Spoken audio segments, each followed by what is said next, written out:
Queen Victoria gave birth 9 times between 1840 and 1857, and she disliked nearly every part of it. Pregnancy struck her as an indignity, newborns repelled her, and she wrote with startling frankness about the shadow side of marriage and the frog-like ugliness of very young babies. None of that distaste slowed the project unfolding around her, because the children themselves never really belonged to her. They belonged to a plan.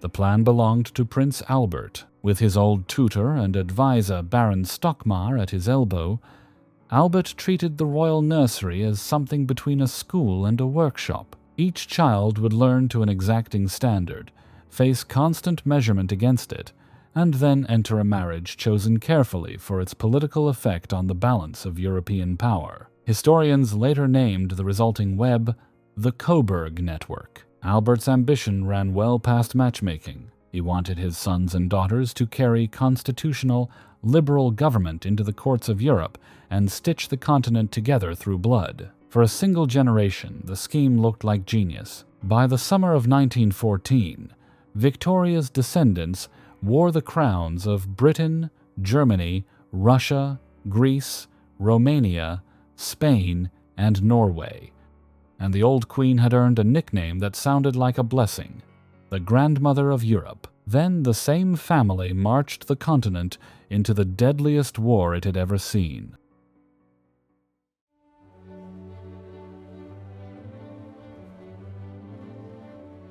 Victoria Adelaide Mary Louisa arrived in November 1840, almost exactly 9 months after her parents' wedding, and Albert decided early that this first child would carry the heaviest part of his hopes. The family called her Vicky. From the nursery onward, she showed the kind of mind Albert had dreamed of, quick with languages, hungry for argument, able to follow a political idea to its conclusion. Tutors found her almost alarmingly advanced. She read history and philosophy for pleasure, debated her father as something close to an equal, and by every account became the favorite of the 9, the one in whom Albert recognized his own restless intelligence. He aimed all of that promise at a single target. Prussia, in Albert's reading of Europe, held the German future in its hands, and a British-trained princess married into the Prussian royal house might steer a unified Germany toward parliamentary government rather than military autocracy. The logic looked elegant on paper. In 1858, at 17, Vicky married Prince Frederick William of Prussia, a thoughtful and liberal-minded man genuinely devoted to her, and she traveled to Berlin carrying her father's instructions in writing, prepared to act as an agent of English ideas inside a foreign court. Berlin held other plans for her. The Prussian establishment ran on Lutheran conservatism, army tradition, and a settled distrust of everything English, and Vicky did herself no favors by comparing her new country unfavorably to her old one at every opportunity. She found the palaces cold and badly plumbed, the etiquette suffocating, the politics reactionary, and she announced it freely. Otto von Bismarck, the minister who would dominate German affairs for nearly 30 years, marked her at once as a threat to his vision of a Prussia unified by blood and iron rather than liberal compromise. He set about isolating her with patience and skill, painting her in the press as the Englishwoman whose loyalty lay with a foreign power. Cut off from real influence, she wrote home instead. The correspondence between Vicky and her mother runs past 8,000 letters, and those letters now give historians one of their fullest day-by-day records of the era, a marriage of true affection and frustrated talent set down almost every week across 40 years. Her eldest child came in 1859, and the delivery turned into a catastrophe. The future Kaiser Wilhelm II arrived in the breech position after a long and dangerous labor, and the trauma damaged the nerves of his left arm so severely that it never reached full length. A permanent disability later identified as Erb's palsy. Vicky, consumed by guilt and a Victorian horror of physical imperfection in a future king, subjected her son to a brutal sequence of treatments. Doctors applied electric current to the dead arm, strapped the infant inside a machine meant to correct his posture, and once a week encased the limb in the warm carcass of a freshly killed hare, on the theory that animal warmth might revive the nerves. None of it accomplished anything except teaching the child that his mother's love arrived bundled with pain. His tutor, the severe Calvinist Georg Hinspeter, finished the work with a regime of cold discipline that withheld praise on principle. By the time Bismarck began grooming the young prince as a weapon to aim at his own liberal parents, Wilhelm's resentment of his English mother had hardened past repair. The year 1888 should have crowned everything Vicky stood for, and it nearly destroyed her instead. Her husband at last became German emperor as Frederick III, finally placing a liberal on the throne, finally giving Albert's long-dead plan its moment. Frederick ascended, already dying of throat cancer. He reigned for 99 days, voiceless, breathing through a surgical tube cut into his windpipe, while his son Wilhelm circled openly and waited. When Frederick died that June, Wilhelm became Kaiser and treated his own mother as a defeated enemy, even sending soldiers to ring her palace at Potsdam and seize her private papers before she could carry the family's secrets out of the country. Vicky had outmaneuvered him. She had already smuggled the most sensitive letters to England inside the luggage of a trusted friend. Widowhood sent her to a house she designed and built herself near Kronberg, where she gardened, painted in watercolor, and kept up the correspondence with the English relatives who had never stopped loving her. The disease that killed her arrived quietly. Breast cancer, undetected and untreated, spread to her spine and turned her final months into an ordeal of pain that her doctors barely managed. She died in August 1901, 7 months after her mother, the brilliant child of the Stockmar plan, defeated by a court that would not bend and a son she could never reach.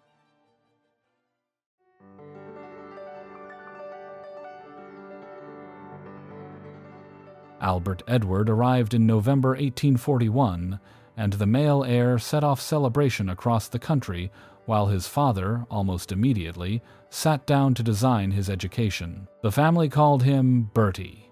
The curriculum Albert built for him allowed almost no rest, a packed schedule of lessons stretching across every day of the week, and it suited the boy disastrously. Bertie grew up warm, restless, sociable, and quickly bored by books, a child who wanted company and movement rather than Latin grammar, and every tutor's report of slow progress deepened Albert's conviction that the future king would turn out a failure. Pressure of that kind tends to find a release.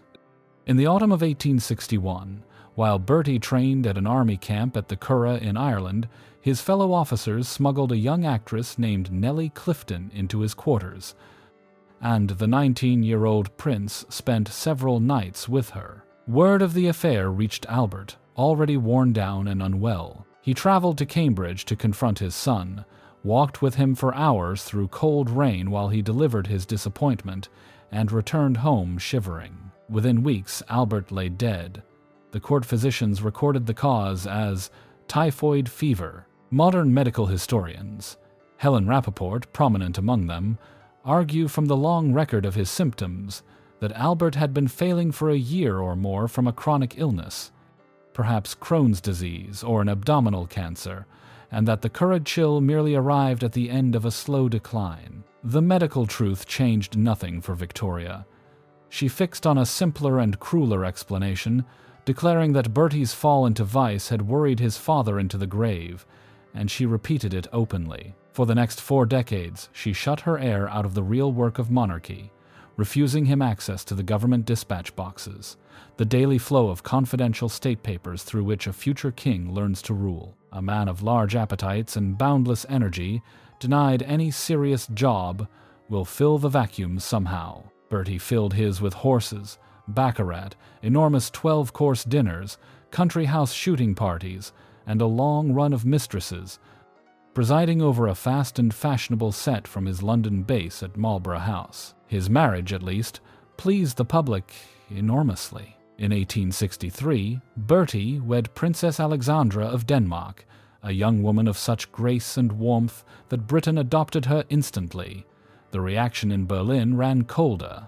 Denmark and Prussia stood locked in a bitter quarrel over the duchies of Schleswig and Holstein, and Alexandra carried into her marriage a Danish loathing of Prussia that never softened an awkward thing in a family thick with German cousins. The marriage held together on affection and mutual tolerance. Bertie's infidelities ran constant and barely hidden, and Alexandra, after early unhappiness, reached a kind of peace with a parade of royal mistresses that ran from the actress Lily Langtry to the formidable Alice Keppel, who stayed at his side to the end. Bertie became King Edward VII in January 1901, at the age of 59, having waited longer for the throne than any heir in British history up to that day. Everyone expected the aging playboy to prove a frivolous king.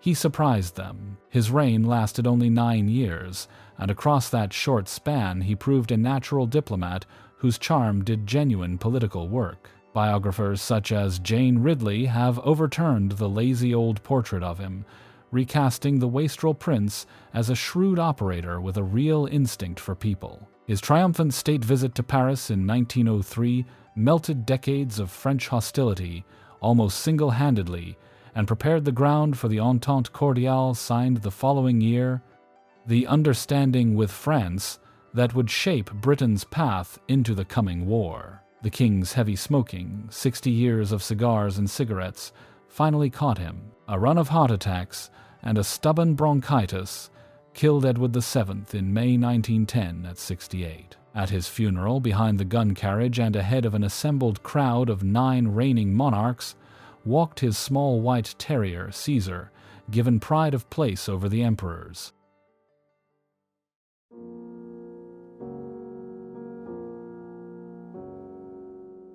Alice Maud Mary, born in April 1843, grew into the conscience of the nursery, the daughter who noticed suffering and moved toward it instead of away. Where her older siblings competed for attention, Alice simply watched and tended. Religious questions absorbed her from a young age, and so did the practical work of caring for the sick, an unusual instinct in a princess of her rank. That instinct met its first hard test in the winter of 1861. When Albert lay dying at Windsor, the 18-year-old Alice nursed him through the final nights, sitting beside his bed, managing the sick room, carrying messages between the dying prince and the rest of the household. After his death, she became the prop her mother leaned on entirely. Victoria collapsed into a grief so total that she could barely function, and for months Alice handled the Queen's correspondence, screened her visitors, and absorbed the daily weight of a household frozen by mourning, all while still a teenager. In July 1862, in a subdued ceremony Victoria insisted on draping in the trappings of grief, Alice married Prince Louis of Hesse and by Rhine. Her new home lay in Darmstadt, capital of a small and far from wealthy German Grand Duchy, and life there demanded economies that surprised a daughter of the British Crown. The years that followed pressed on her steadily. The Austro-Prussian War of 1866 put Hesse on the losing side and brought enemy troops close to her door. A quieter crisis ran underneath the public one. Alice had begun corresponding with David Friedrich Strauss, a theologian whose writing questioned the literal truth of the Gospels, and her growing religious doubt genuinely alarmed her mother, who watched a once devout daughter drift toward the unsettling territory of modern skepticism. Alice became the first of Victoria's children proven beyond doubt to carry hemophilia, the clotting disorder the Queen had passed, unknowingly, into her descendants. She handed it on with devastating reach. Her son Friedrich, a hemophiliac, died at the age of 3 after a fall from a window. When bleeding, the doctors could not stop finished what the fall began. A daughter, Irene, carried the gene into the Prussian royal house through her own marriage. The other daughter, Alex, would carry it somewhere far more fateful still, because Alex grew up to become Tsarina Alexandra of Russia, and the disease would surface in her only son and heir. Late in 1878, diphtheria spread through the Hesse household, infecting Louis and most of the children, one after another. Alice nursed them through it herself, room to room, refusing to keep her distance. Her youngest daughter, Marie, did not survive the outbreak, and when Alice broke the news to her grieving son Ernest, she reportedly kissed him to comfort him, and in doing so caught the infection from his breath. She died on the 14th of December, 1878. That date fell on the 17th anniversary, to the day, of Prince Albert's death, and Victoria folded the coincidence into the morbid family religion she had built around her widowhood. Letters published after Alice's death revealed how far ahead of her time she had worked, a serious reformer in nursing and women's welfare whose reputation rose only once she had gone.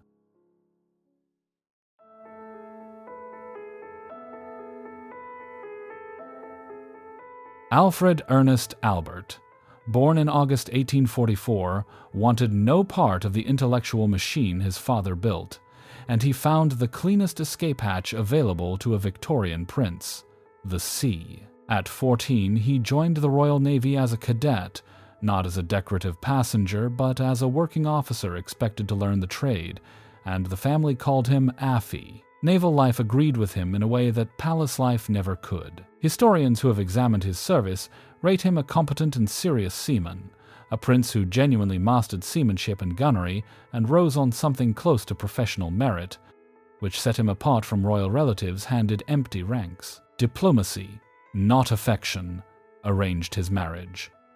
In January 1874, in St. Petersburg, Alfred wed Grand Duchess Maria Alexandrovna, the only surviving daughter of Tsar Alexander II, and the British and Russian courts presented the match as a thaw in a long and dangerous rivalry between the two empires. The diplomacy outperformed the marriage itself.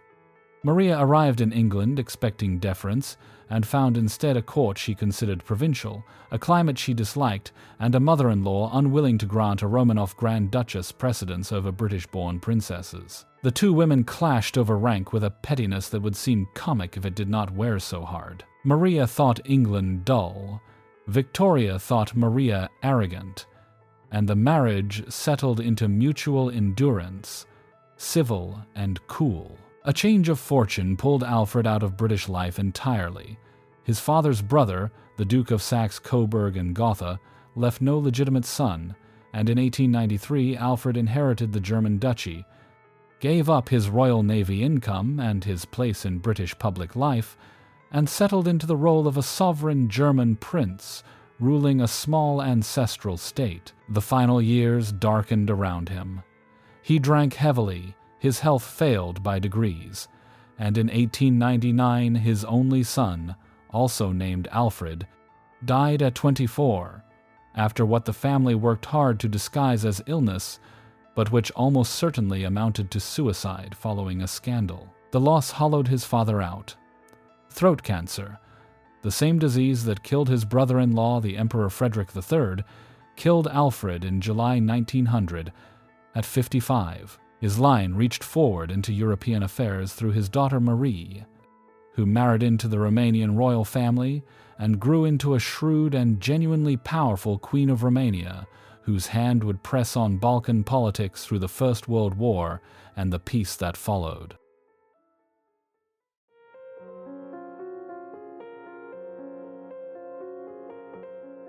Helena Augusta Victoria, born in May 1846, drew the role that every large family seems to assign to one daughter, the dependable one kept close and quietly used. The family called her Lenchen. Sturdy, level-headed, and easy in her temper, she suited a mother who increasingly wanted her children near as attendants rather than out in the world as independent adults, and Victoria settled on a plan to keep her. The plan took the shape of a carefully limited husband. In July 1866, Helena married Prince Christian of Schleswig-Holstein, a man 15 years her senior, possessed of an old title but no land and no career, and willing to agree to the single non-negotiable term, the couple would make their home in England, permanently within reach, so that Helena could go on serving as her mother's resident secretary. The marriage enraged Alexandra, Princess of Wales, and the anger carried a sharp political edge. Alexandra's Danish family had lost the duchies of Schleswig and Holstein only 2 years earlier to a German alliance, and watching a German claimant to those very lands marry into her new family struck her as a calculated insult. Helena spent that quiet, supervised life on a cause with no glamour to it, the slow and contested work of turning nursing into a trained and respected profession. She helped found the Royal British Nurses Association. Her real fight centered on the formal registration of nurses, a credentialing system meant to separate qualified professionals from the untrained women who had long filled hospital wards. That campaign set her against Florence Nightingale, the most celebrated nurse in the world, who opposed registration on the grounds that character could not be examined. And the argument ran on for years between two stubborn women. Helena also translated books and ran a long list of charities and schools. She outlived all but two of her siblings and died in June 1923, in her late 70s, a princess whose mark landed in hospital wards rather than in palaces.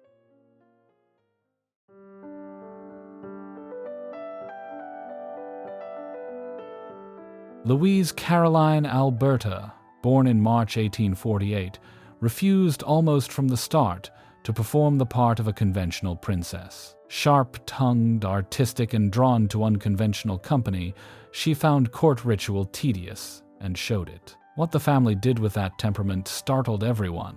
Rather than crush her talent into something more decorous, they allowed Louise to train as a sculptor, seriously and formally, at the National Art Training School in South Kensington, where she studied alongside professional artists. She grew genuinely accomplished.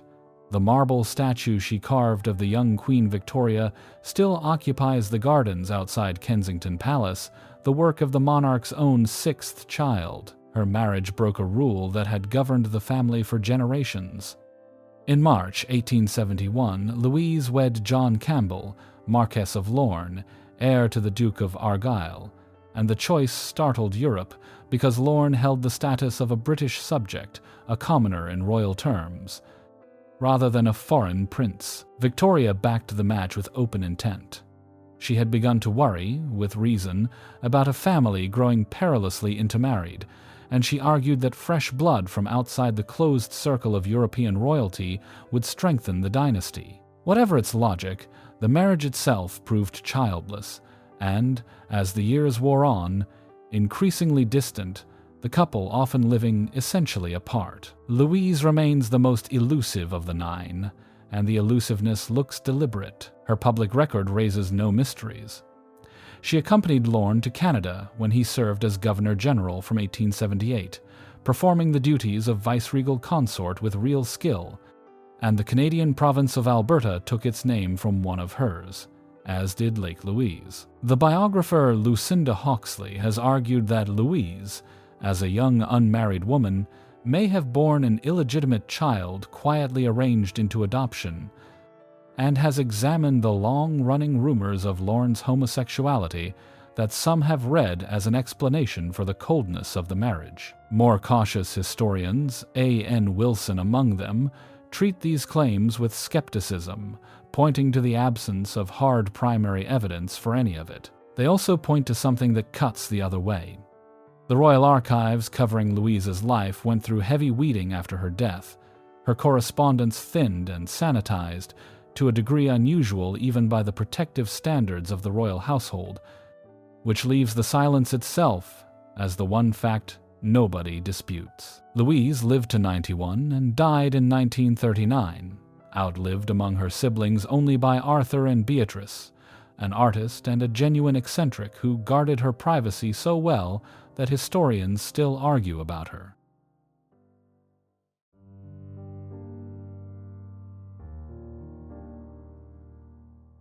Arthur William Patrick Albert, born in May 1850, turned out the son who gave his parents no trouble at all. Groomed for the army from boyhood, he took to military discipline with the same ease his brother Bertie took to evading it, and he became, by wide agreement and Victoria's own admission, her favorite son. Biographers searching his long life for a scandal come away empty-handed. Arthur built a genuine military career rather than a ceremonial costume. He trained at the Royal Military Academy, took a commission, and served on active duty across the empire, in Egypt during the campaign of 1882, in India, in South Africa, and Canada, earning his promotions through real soldiering. In 1879, he married Princess Louise Margaret of Prussia, and, through their daughter Margaret, who became Crown Princess of Sweden before her early death, Arthur counts among the direct ancestors of the present-day Swedish and Danish royal families. Victoria created him Duke of Connaught and Strathearn in 1874,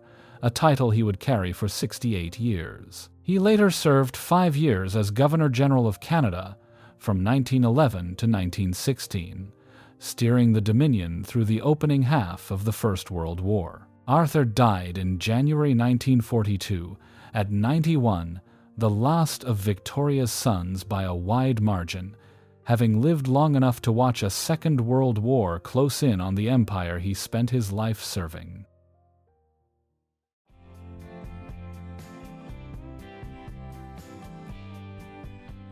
Leopold George Duncan Albert, born in April 1853, entered the world carrying the hemophilia gene that would unsettle 3 royal houses, and his own body became the first place Victorian doctors could study the disease closely in a male of the royal line. Leopold did not merely carry hemophilia, he suffered it. The disease kept his blood from clotting in the normal way, which meant an ordinary childhood knock could open internal bleeding that simply would not stop, and a bruised joint could swell into an agony lasting weeks and leave the limb stiff for months afterward. He became, in the medical language of a later century, a case study, and the doctors around him knew it. Victoria met her son's fragility, the only way her nature allowed, with control that bordered on imprisonment. She kept Leopold close, restricted his movement, forbade the ordinary risks of boyhood, and treated him as a permanent invalid,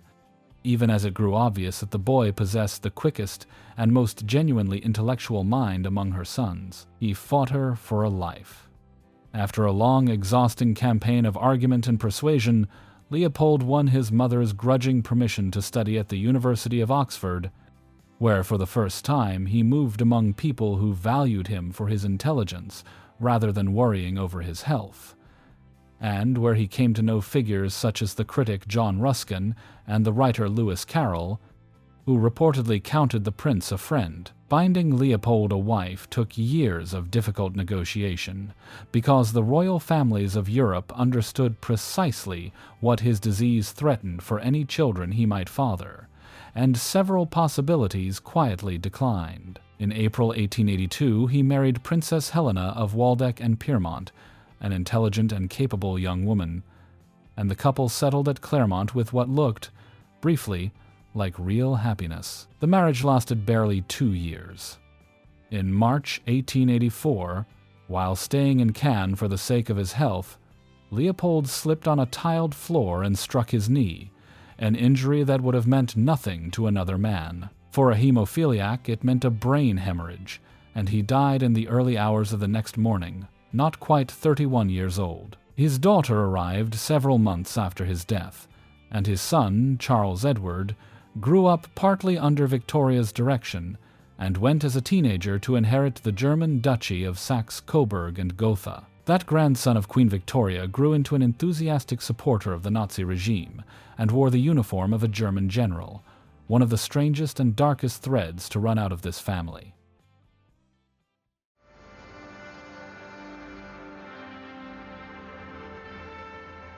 Beatrice Mary Victoria Theodore, born in April 1857, arrived last of the 9, and her mother decided what her entire life would hold almost before she left the cradle. The family called her Baby, and the nickname stuck for decades. Beatrice turned 4 the year Albert died, so her whole childhood unfolded inside the heavy gloom of Victoria's widowhood, raising her to venerate a father she could scarcely remember and shaping her toward one fixed purpose. The Queen intended, and announced plainly, that Beatrice would never marry, never leave home, and would remain her companion and helpmeet until death parted them. For a long stretch, the plan ran exactly as designed. Beatrice grew into a quiet, dutiful young woman, and Victoria kept the subject of marriage entirely off the table, going so far as to forbid its discussion in her presence. Then, at the wedding of a relative in 1884, Beatrice met Prince Henry of Battenberg,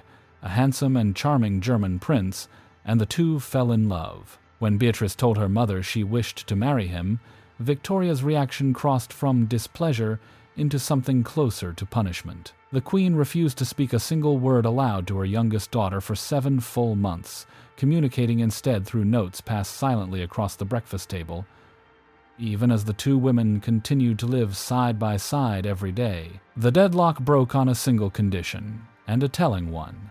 Henry agreed to surrender his own independent life, give up his career and his country, and settle permanently in England as a resident member of Victoria's household, and only once he accepted that price did the Queen consent to the marriage. The wedding took place in July 1885 on the Isle of Wight. Beatrice resumed her duties as her mother's secretary almost at once, and now her husband too disappeared into the same gilded confinement, a prince consort to the Queen's youngest daughter, with very little to occupy him. Henry, restless, eventually persuaded Victoria to let him join a military expedition to West Africa, where he caught malaria and died in 1896, leaving Beatrice a widow at 39 with 4 children and a long life of service to her mother still ahead of her. Beatrice carried the hemophilia gene, and she passed it to her daughter, Victoria Eugenie, known in the family as Ina. Ina married King Alfonso XIII of Spain in 1906.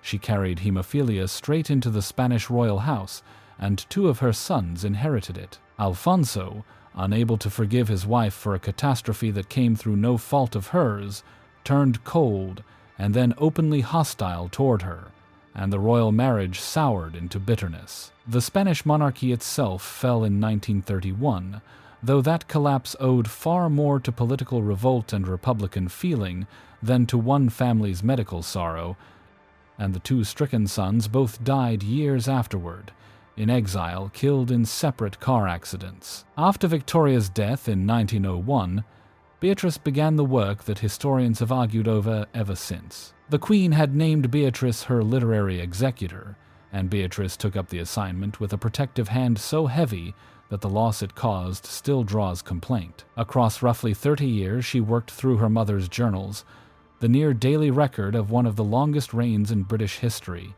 copying each volume out by hand into fresh notebooks. As she copied, she edited without mercy. Sharp opinions softened, anything she judged too private or too unflattering vanished, and a vast and candid record shrank into an approved version. Then she burned the originals, volume by volume, as she finished each one. What survives amounts to whatever one grieving and discreet daughter chose to let survive. That loss, though, never reached the point of total. The earliest journals, covering 1832 to 1840, escaped the fire untouched, and a set of typescripts copied earlier for Lord Esher preserves portions of the later years in a far less censored state. Beatrice died in October 1944 at 87, the last living child of Queen Victoria, having outlived the eldest of her siblings by 43 years, and the entire world the 9 of them grew up to govern.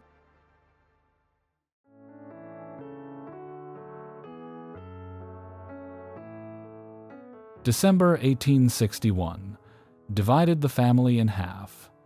Victoria's record as a mother has drawn argument for a century. Certain of her letters, the ones quoted most often, show a woman who found pregnancy hateful and tiny babies faintly disgusting, and that evidence built her lasting reputation as a cold and distant parent. Revisionist historians have pushed back on the caricature, noting that her anxiety over her children's health and safety ran genuinely deep, and that handing the daily labor of child-rearing to nurses and tutors followed simple aristocratic custom of the period rather than marking any personal failing. The sharper truth lies less in her temperament than in timing. Her 4 eldest, Vicky, Bertie, Alice, and Alfred, grew up with a living, energetic, deeply involved Albert in the house, a father who designed their lessons, examined their progress, and gave the family a center of gravity. The 5 youngest knew no such thing.